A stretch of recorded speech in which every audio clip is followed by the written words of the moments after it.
Hello दोस्तों, आज हम जन जन का चेहरा एक का पूरा ऑब्जेक्टिव करने वाले हैं। ये क्लास 12 के हिंदी बुक का पोएम नंबर 9 है। अगर आप इतना क्वेश्चन कर लेते हैं तो इस चैप्टर से आपका एक भी क्वेश्चन नहीं छूटेगा। पहला क्वेश्चन है कि मुक्तिबोध का पूरा नाम क्या है? तो गजानन माधव मुक्तिबोध। दानव दुरात्मा एक, मानव की आत्मा एक, यह पंक्ति किस शीर्षक कविता की है? तो जन जन का चेहरा एक की। मुक्तिबोध ने एमए किस विषय से किया था? तो हिंदी विषय से। मुक्तिबोध का जन्म स्थल कहाँ है? श्योपुर। हिंदी साहित्य में गजानन माधव मुक्तिबोध का उदय कैसे कवि के रूप में हुआ? तो प्रयोगवादी।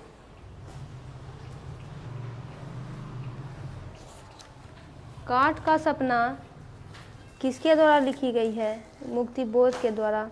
जन जन का चेहरा एक शीर्षक कविता किसकी रचना है? मुक्तिबोध की। गजानन माधव मुक्तिबोध का जन्म कहाँ हुआ था? तो उनका जन्म मध्य प्रदेश में हुआ था, लेकिन यहाँ पे ऑप्शन में नहीं दिया हुआ है, लेकिन आप यहाँ पे मध्य प्रदेश लिख लीजिए, अपने कॉपी में नोट डाउन कर लीजिए। मुक्तिबोध ने किस विश्वविद्यालय से एमए किया? तो नागपुर। मुक्तिबोध ने नागपुर से निकलने वाली किस पत्र का संपादन किया? नया खून। मुक्तिबोध ने दिग्विजय महाविद्यालय राजनांदगांव में प्राध्यापक के पद पर कब से काम करना प्रारंभ किया? तो 1958 ईस्वी से। मुक्तिबोध ने नागपुर के प्रकाशन तथा सूचना विभाग में किस रूप में नौकरी की? तो सूचना विभाग में किस रूप से नौकरी की? तो पत्रकार के रूप में। मुक्तिबोध निराला किस तरह के कवि है? तो क्रांतिकारी।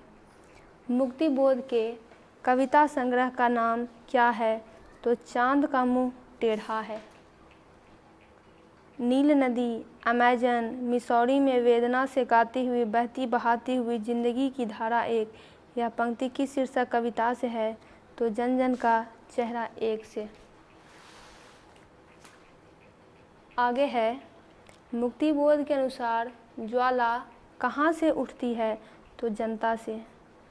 अज्ञेय द्वारा संपादित तार सप्तक के कवि के रूप में कौन सामने आए थे?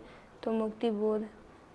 गजानन माधव मुक्तिबोध अपने रचनात्मक जीवन में किन दो प्रधान वैश्विक विचारधाराओं के संसर्ग में आए थे?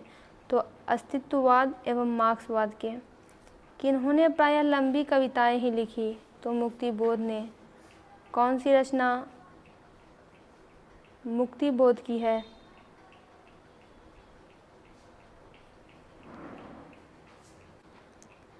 कामायनी। एक पुनर्विचार। एक साहित्य की शायरी किसकी रचना है?